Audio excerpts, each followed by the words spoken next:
Hai, selamat sejahtera. Apa khabar semua? Baik, sebelum kami meneruskan perbincangan berkenaan dengan tajuk yang kami pilih pada kali ini, terlebih dahulu saya ingin memperkenalkan ahli kumpulan saya, iaitu kami daripada kumpulan 4 yang terdiri daripada 3 orang ahli. Yang pertama, saya Jonius bin Atang. Yang kedua, Nur Salilah binti Yunus. Dan yang ketiga adalah Muhammad Sazwan bin Muhammad Norizan. Hai, baiklah. Tajuk yang kami pilih untuk dipersembahkan kepada anda pada kali ini adalah isu-isu pendidikan. Isu-isu pendidikan dalam masyarakat digital dan penyelesaiannya menurut perspektif etika dari pelbagai peradaban. Jadi di dalam tajuk ini, ahli kumpulan saya akan memberikan pandangan berkenaan dengan apakah faktor-faktor, apakah langkah-langkah penyelesaian dan apakah kesan atau implikasi kepada masyarakat, khususnya pendigitalan dalam sistem pendidikan pada hari ini.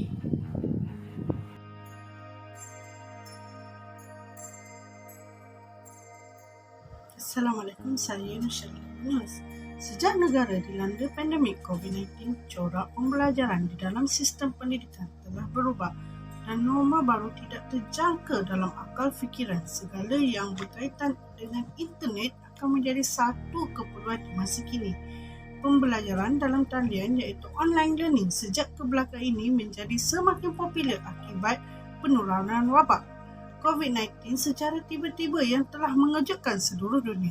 Senario ini telah memberikan kesan terhadap seluruh aktiviti harian seperti pematuhan SOP, aktiviti ibadah, pekerjaan, malah suasana pendidikan juga mengubah landscape sosial dalam dunia.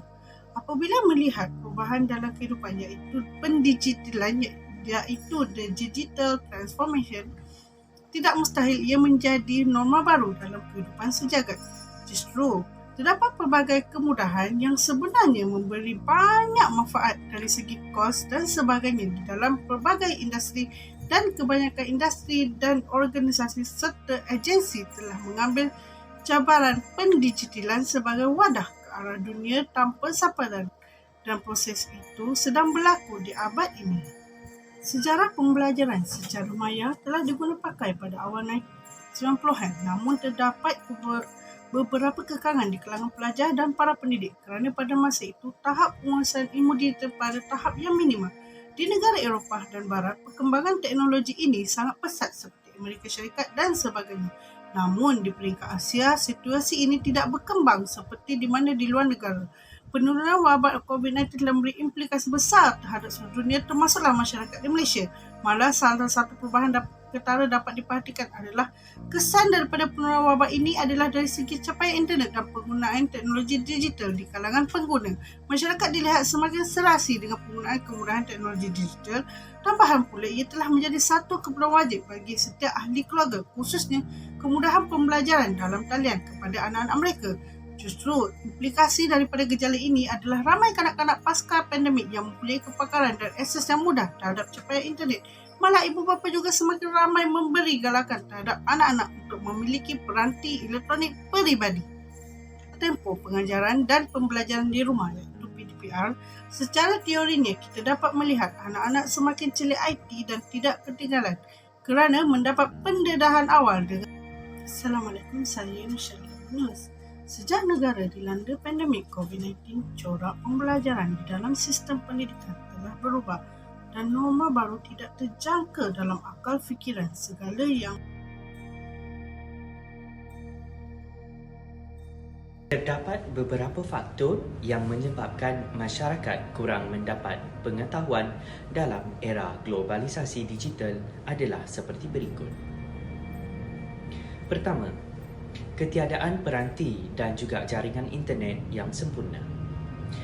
Penularan wabak COVID-19 di seluruh dunia semenjak tahun 2019 yang lalu adalah merupakan salah satu punca utama kepada peralihan kaedah pengajaran serta pembelajaran secara dalam talian. Mengimbau semula di masa dahulu, teknologi internet mula diperkenalkan di negara ini sekitar tahun 1983 dan pada tahun 1991, rangkaian komunikasi internet secara bersepadu menerusi capaian internet dengan kelajuan 64 kbps telah diperkenalkan di negara ini. Namun, hakikatnya adalah capaian internet di negara ini adalah antara rangkaian yang paling perlahan dan yang paling mahal di dunia. Justru itu, kekangan berkenaan ketiadaan peranti yang sesuai bagi kegunaan pelajar serta jaringan internet yang sempurna adalah sangat membimbangkan. Khawatir, pelajar tersebut akan terus tercicir daripada pembelajaran dan pengajaran serta akan terus ketinggalan dalam pelajaran. Ianya adalah satu cabaran yang besar kepada para pelajar yang tidak mempunyai peranti yang sesuai. Kerana mungkin keadaan dan keupayaan keluarga pelajar tersebut untuk menyediakan peranti mungkin atas dasar keuangan. Seterusnya, ketiadaan peranti dan jaringan internet yang sempurna juga telah menyebabkan sistem pembelajaran secara maya tidak dapat dijalankan serta dilaksanakan secara menyeluruh di kalangan pelajar. Seperti yang sedia maklum, para pelajar juga datangnya dari pelbagai kawasan penempatan, sama ada di bandar ataupun di luar bandar. Ianya juga adalah satu cabaran yang besar buat warga pendidik apabila berhadapan dengan situasi ketiadaan peranti yang sesuai serta capaian internet yang akan menukarkan kelancaran serta pelajaran perjalanan proses pembelajaran. Baiklah, yang kedua, persekitaran hidup pelajar yang kurang kondusif.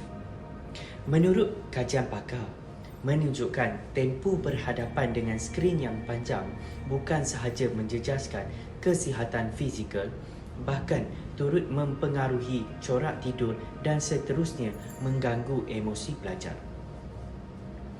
Gangguan emosi ini akan memberi kesan yang sangat besar terhadap perkembangan mereka, terutamanya dari sudut perkembangan intelek, jasmani dan rohani. Justru, dalam hal ini, ibu bapa perlu memainkan peranan bagi membantu pelajar menyesuaikan diri dalam norma baru. Selain daripada itu, mungkin terdapat segelintir juga ibu bapa yang turut berkomunikasi dengan guru-guru sekiranya anak-anak mereka tidak dapat mengikuti kelas yang dijadualkan. Ini amatlah penting bagi memastikan pelajar mempunyai sistem sokongan emosi yang terbaik dan secara tidak langsung dapat membantu pelajar menguasai pelajaran. Persekitaran yang kondusif dan berusaha mengatasi kekurangan yang ada juga perlu diterapkan bagi membendung sebarang petanda ketidaksihatan di kalangan anak-anak dalam menghadapi sistem pendidikan baharu ini. Persekitaran yang selesa secara tidak langsung boleh meningkatkan fokus anak-anak untuk belajar dan serta memberikan keselesaan kepada mereka. Ibu bapa khususnya perlu menggalas sebahagian tugas bagi mengajar sebelum ini yang dipikul oleh guru-guru.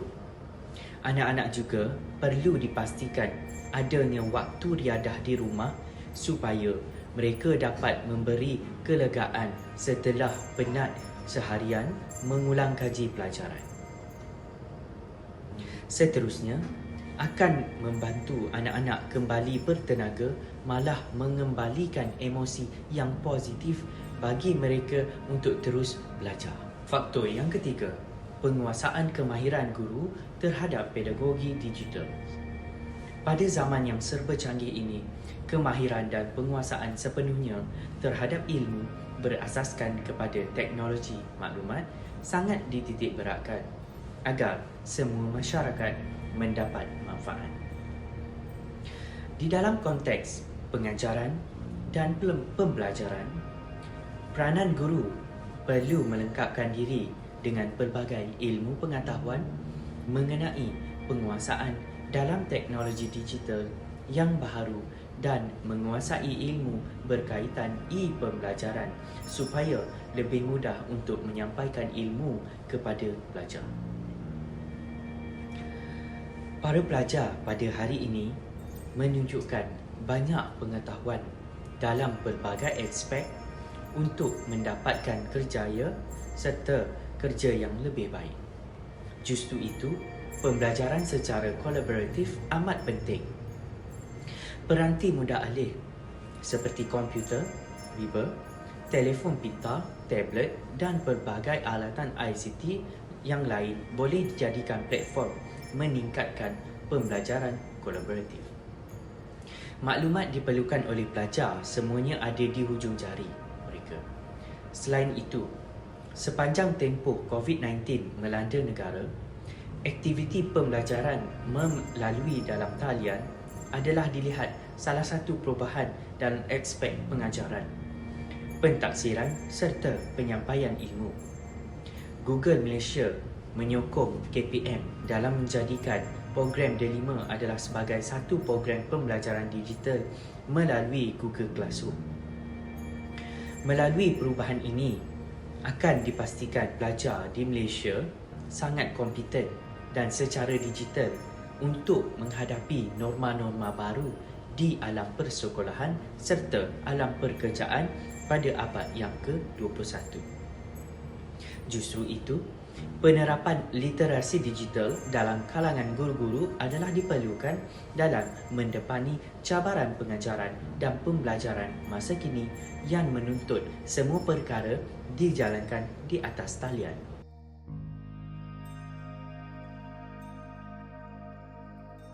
Terdapat beberapa kesan positif dan negatif daripada penggunaan digital sebagai alat pendidikan. Masa kini antaranya pelajar mengalami keciciran. Disebabkan penggunaan komputer dan gadget untuk pembelajaran secara digital, ramai pelajar yang mengalami keciciran pelajaran disebabkan kurangnya jaringan internet dan peralatan untuk meneruskan kelas yang telah ditetapkan. Disebabkan oleh keluarga yang kurang berkemampuan untuk mendapatkan jaringan, gadget dan peranti, terutamanya keluarga daripada golongan B40. Merujuk pada kajian Kementerian Pendidikan Ahli Parlimen Kulai, Teo Ni Chin dalam perbahasan di Dewan Rakyat berkata, 37% pelajar di bawah KPM tidak mempunyai sebarang peranti dalam pembelajaran dalam talian. Angka ini bersamaan 1.7 juta pelajar yang tidak mempunyai sama ada telefon pintar, tablet atau komputer, iaitu peranti yang menjadi prasyarat untuk membolehkan mereka belajar dalam talian. Ini bermakna jika takrifan di atas diambil kira, 1.7 juta pelajar sekolah rendah dan menengah secara automatik tergolong dalam kelompok miskin digital. Dan ini realiti yang amat menyedihkan. Melalui angka tersebut akan berlaku lebih ramai pelajar yang keciciran pelajaran pada masa kini, terutamanya yang berada jauh di pendalaman, kurang kemudahan asas, apatah lagi kemudahan internet. Apabila mengimbau kembali isu pembelajaran secara dalam talian dan hubungannya dengan masyarakat Malaysia hari ini, sudah tentu ia memberi tamparan hebat di mana masalah capaian internet dan adalah perkara yang sinonim dan sering menjadi perbalahan antara pemegang-pemegang telco dan kepentingan dalam perkara ini. Namun sejauh manakah ia dapat diselesaikan secara literal? Masalah capaian internet acap kali berlaku di kawasan luar bandar dan boleh dikatakan sebagai miskin digital, di mana terdapat segelintir pelajar yang terpaksa memanjat pokok untuk mendapat capaian internet untuk meneruskan kelangsungan dan kemudahan untuk mengakses nota-nota pelajaran. Situasi ini seringkali berlaku di pendalaman Sabah dan Sarawak serta beberapa terdapat di Semenanjung, dan seperti yang diketahui oleh umum, di mana pada awal ketika dulu di awal negara dilanda pandemik COVID-19, seorang pelajar bernama Viviana Musibin yang gigih mendaki bukit dan memanjat pokok semata-mata untuk menjawab peperiksaan online telah menjadi tular. Justru itu, ia menggambar sedikit gambaran betapa sukanya untuk mendapatkan ilmu bagi mengelakkan daripada terpinggir oleh arus pemodenan. Jurang digital ini menyebabkan pelajar di kawasan luar bandar ketelan jauh di belakang berbeza pelajar di kawasan bandar. Perkara ini harus diberi penekanan serius apabila kita dapat lihat akan impak ini setiap kali peperiksaan peringkat nasional seperti SPM dan STPM. Pelajar di kawasan bandar menunjukkan peningkatan prestasi yang mendadak dari setahun ke setahun. Namun, hal sebaliknya berlaku kepada pelajar di kawasan luar bandar, di mana perasaan yang gagal kebanyakan daripada golongan mereka yang kurang berkemampuan. Pelajar di kawasan luar bandar seharusnya tidak ketinggalan dalam kemajuan teknologi maklumat dan komunikasi yang berkembang dengan pesat. Langkah-langkah untuk merapatkan jurang digital ini harus diberi perhatian dan mendalam dan serius. Masalah jurang digital ini harus diselesaikan dengan cara yang sederhana. Semua pihak mestilah menghulurkan tangan dalam memberi sumbangan, sama ada dalam bentuk kewangan dan juga bentuk buah fikiran. Kesemua pihak, sama ada kerajaan, ibu bapa, murid dan juga masyarakat harus menggemilang tenaga untuk memastikan jurang digital dapat dirapatkan. Antara kesan lain adalah kekurangan motivasi.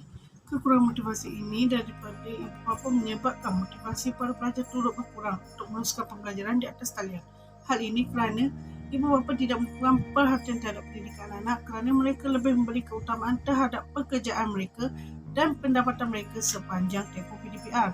Justru kurangnya sokongan dan dorongan daripada ibu bapa menjadi punca kepada kekurangan motivasi murid dalam meneruskan pembelajaran di atas talian. Maka kita sebagai ibu bapa perlu memahami kewajipan dan tanggungjawab ke atas pembelajaran anak-anak dengan menyediakan keperluan asas yang digunakan semasa pembelajaran atas talian serta selalu mendorong dan mendukung anak-anak bagi mengikuti pembelajaran mereka. Selain itu, penyalahgunaan gadget juga akan berlaku kerana apabila kurangnya motivasi daripada ibu bapa, para pelajar lebih cenderung menggunakan gadget dan akses sosial media dan permainan di dalam talian, dan akibat daripada kurangnya pengetahuan ini juga akan menyebabkan para pelajar yang terdiri daripada usia di bawah 18 tahun terdedah kepada laman web yang tidak sepatutnya, yang mengakibatkan pelajar-pelajar masa kini kurang beradab dan kurang berakhlak kerana peratusan terdedah kepada benda negatif agak tinggi. Diharapkan ibu bapa pasca akademik akan memperhalusi keperluan teknologi dalam kalangan anak-anak di rumah. Keperluan untuk celik teknologi maklumat adalah sesuatu yang tidak dapat disangkal. Namun, pengawalan penggunaan peranti elektronik juga masih menjadi sesuatu yang sangat mustahak untuk kebaikan bersama. Jika kawalan yang sewajarnya tidak diambil perhatian, ia mengganggu perkembangan anak-anak yang bakal menjadi pelapis negara.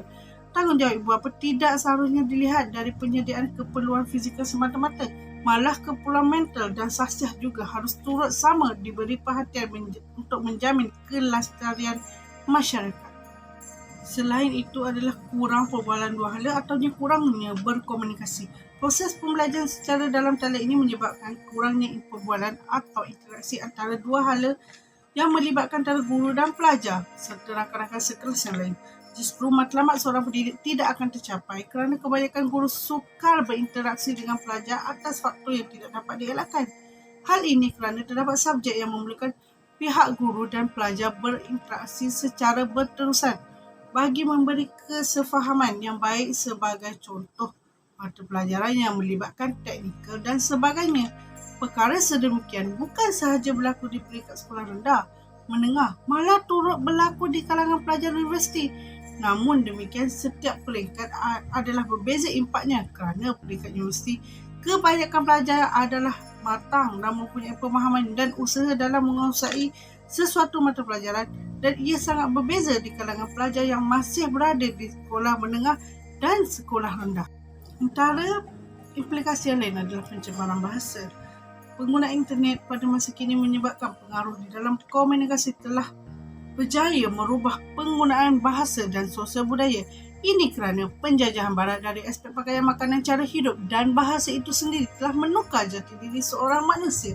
Seperkara yang menarik di dalam dunia ICT atau internet ini adalah kerosakan daripada bahasa ibunda kita sendiri, iaitu bahasa Melayu. Perkara ini dapat dilihat dari segi tulisan ketika komunikasi secara bertulis di dalam mesej. Banyak penggunaan bahasa yang telah dipendekkan seperti Assalamualaikum menjadi Askum, Assalam dan lain-lain. penggunaan bahasa ini menjadi trend dan terbawa di dalam penulisan formal di dalam kelas dan pelajaran. Dalam situasi pembelajaran secara dalam talian, sebarang permasalahan tidak dapat diatasi dengan segera kerana kerbatasan dalam komunikasi, khususnya yang melibatkan kerja amali dan makmal dan sebagainya. Kurang perbualan secara dua hala juga menyebabkan kecenderungan pelajar terhadap kegiatan lain semasa proses pembelajaran dihalangi dan kehilangan fokus terhadap pelajaran yang diajar oleh guru. Walau bagaimanapun terdapat juga kesan baik terhadap penularan wabak ini kerana era pasca pandemik, kanak-kanak dan pelajar terus mendapat akses secara dalam talian dan boleh menerokai dunia baru dalam perkembangan dunia digital di mana setiap permasalahan yang memerlukan kemahiran yang tahap tinggi, pelajar mudah untuk mencari dalam aplikasi yang tersedia ada dalam pautan internet seperti YouTube dan sebagainya.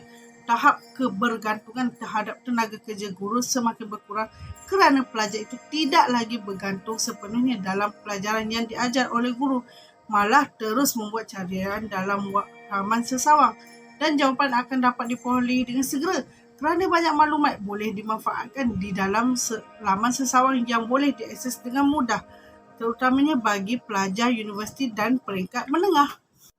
Selain daripada itu, penggunaan bahasa rojak iaitu bahasa campur antara bahasa Melayu dan bahasa Inggeris menjadi kebiasaan masyarakat masa kini yang telah diterapkan sejak kecil yang bermula dari rumah kerana terikut dengan gaya kehidupan pada era globalisasi ini semakin meluas di sekolah-sekolah kerana para pelajar lebih selesa menggunakan bahasa campur sebagai bahasa komunikasi mereka dan mereka menjadi kurang beretika ketika berbicara dengan guru dan tenaga pengajar. Pada zaman dahulu, pelajar sangatlah beradab ketika menuntut ilmu dan sangat mengagumi bahasa ibunda kita.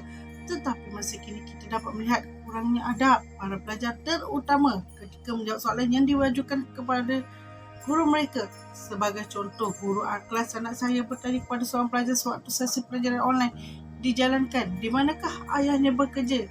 Dia hanya menjawab, di KL. Namun dibetulkan oleh guru tersebut kerana tidak mahu kesalahan yang sama dilakukan oleh pelajar yang lain. Perkara ini terjadi kerana perkataan yang singkat acap kali digunakan setiap hari seperti bahasa SMS anak dan bahasa WeChat, dan penggunaan bahasa ibunda kita semakin pupus pada zaman moden ini.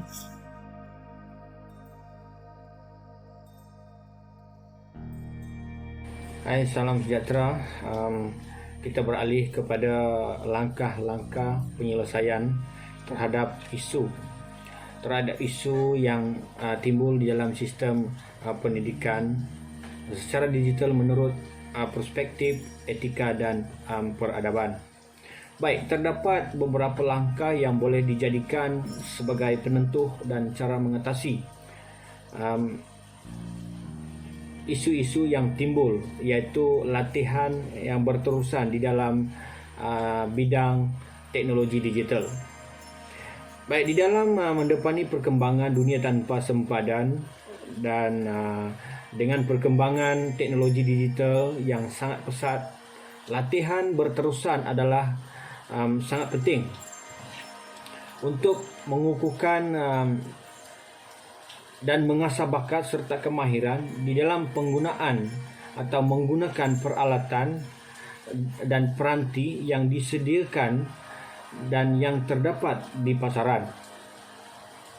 Latihan dalam penggunaan aplikasi seperti Google Classroom, Google Meet, Webex dan sebagainya adalah sesuatu yang perlu disediakan dan diteruskan bukan sahaja di kalangan pelajar itu sendiri, malah di kalangan orang dewasa, khususnya para pendidik, adalah sesuatu yang sangat dituntut dalam generasi ini. Kerana dengan adanya pelbagai kemahiran yang terkini sudah tentunya memberikan banyak manfaat kepada seluruh lapisan masyarakat, bukan sahaja di kalangan pelajar, malah juga di kalangan guru-guru dan sesiapa sahaja yang berkecimpung di dalam sistem penggunaan sistem teknologi pendigitalan. Baik, langkah-langkah yang seterusnya adalah mengadakan kempen di kalangan mengadakan kempen kesedaran di kalangan masyarakat. Baik, bagi mengatasi masalah yang timbul daripada sistem pendigitalan di dalam sistem pendidikan adalah tahap kesedaran masyarakat berkenaan betapa pentingnya anjakan ilmu digital sebagai wadah di dalam sistem pendidikan dengan kesediaan dirinya ke arah modernisasi digital. Pihak pemegang taruh dan berkepentingan sebenarnya harus memainkan peranan penting dengan sentiasa bekerja sama dengan pihak kerajaan dan mana-mana agensi lain seperti pertubuhan-pertubuhan bukan kerajaan untuk mewar-warkan berkenaan dengan kepentingan kepakaran penguasaan di dalam sistem teknologi semasa. Kempen bukan sahaja melalui ceramah sebenarnya, malah kempen boleh dilakukan di dalam mana-mana media sosial, mana-mana media cetak atau elektronik dengan mewar-warkan bagaimanakah keperluan dan apakah kepentingan ilmu di dalam sistem di dalam sistem pendigitalan pada masa kini,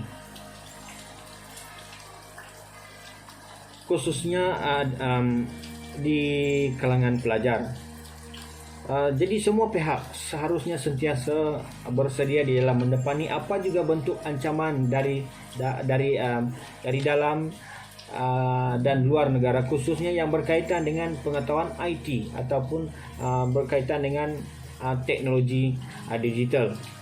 Masyarakat seharusnya menjadikan teladan ancaman virus tersebut sebagai sempadan dalam penguasaan apa juga ilmu bagi mengelakkan kejutan budaya yang memberi impak yang sangat besar terhadap individu, masyarakat dan juga di dalam mana-mana organisasi seperti di dalam sistem sosial, ekonomi dan juga di dalam sistem pendidikan. Baik, langkah-langkah yang seterusnya adalah pemberian peranti secara bersasar dan penambahbaikan jaringan internet serta pemberian kuota internet secara percuma kepada mana-mana individu atau rakyat atau masyarakat yang layak menerima. Baik, akibat daripada keluhan ramai di dalam sistem pendidikan telah mendorong Perdana Menteri pada masa itu yang amat berhormat Perdana Menteri Datuk Seri Ismail Sabri telah melancarkan pemberian peranti percuma kepada pelajar-pelajar golongan B40 bagi melancarkan sistem pembelajaran mereka secara maya. Selain daripada itu, pihak kerajaan juga harus melaksanakan penambahbaikan semua pencawang supaya bukan sahaja di kawasan bandar, malah di luar bandar juga turut menikmati capaian internet yang lebih baik dan memudahkan perhubungan yang pantas secara dalam talian. Dengan adanya kemudahan ini, maka bolehlah dikategorikan sebagai no left behind di dalam dunia tanpa sempadan. Baik, langkah lain yang boleh menyumbang kepada penyelesaian isu pendigitalan di dalam sistem pendidikan melalui dasar-dasar kerajaan semasa adalah memberikan penyelesaian sekurang-kurangnya mengurangkan jurang digital dan meningkatkan mutu pendidikan secara dalam talian. Baik, pihak kerajaan seharusnya lebih proaktif dan mengambil tanggungjawab dalam menggubal dasar dan menyediakan perkhidmatan yang lebih baik terhadap rakyat supaya setiap rakyat mempunyai kemahiran yang akhirnya boleh memberikan pulangan baik terhadap pembangunan negara. Sebagai contoh, dengan penyediaan kemahiran di dalam pendigitalan, di dalam dunia pendidikan, penyedia-penyedia platform dalam negara boleh menjana pendapatan melalui langganan dan sebagainya, dan akhirnya memberikan keselesaan kepada rakyat atau masyarakat atau individu atau mana-mana organisasi yang menceburi bidang tersebut. Di dalam bidang pendidikan, pengetahuan luas di dalam penguasaan ilmu itu adalah sangat signifikan bagi melahirkan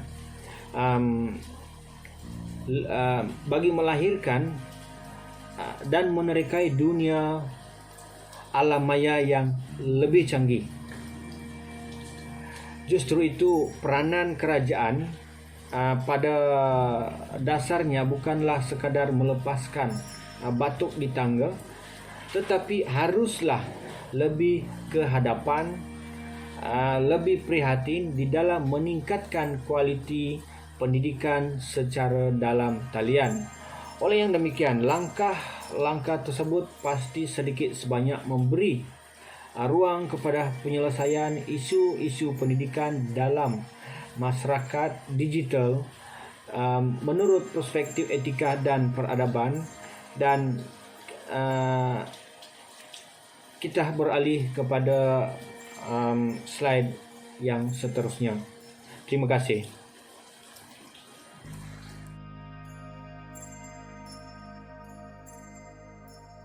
Sebagai kesimpulannya, isu pendidikan dalam masyarakat digital adalah sangat penting untuk dikaji secara mendalam oleh semua pihak bagi memberikan manfaat sewajarnya dan secara tidak langsung dapat memberikan pulangan kepada perkembangan ekonomi negara.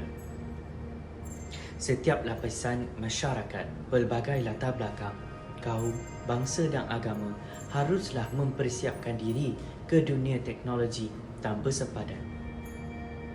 Sistem pendidikan juga perlu memainkan peranan yang penting bagi melaksanakan apa jua dasar demi manfaat bersama. Sejak akhir-akhir ini juga, banyak universiti-universiti, sekolah-sekolah awam dan swasta menjalankan pembelajaran secara maya. Justru, kemahiran ICT ini sangat dititik beratkan bukan sahaja di kalangan pelajar, malah di kalangan guru-guru dan pensyarah. Mereka juga haruslah mempunyai kemahiran yang tinggi dalam memberikan dan penyampaian maklumat secara maya seperti penggunaan Zoom Meeting, Webex, Google Meet dan sebagainya. Sekian, terima kasih.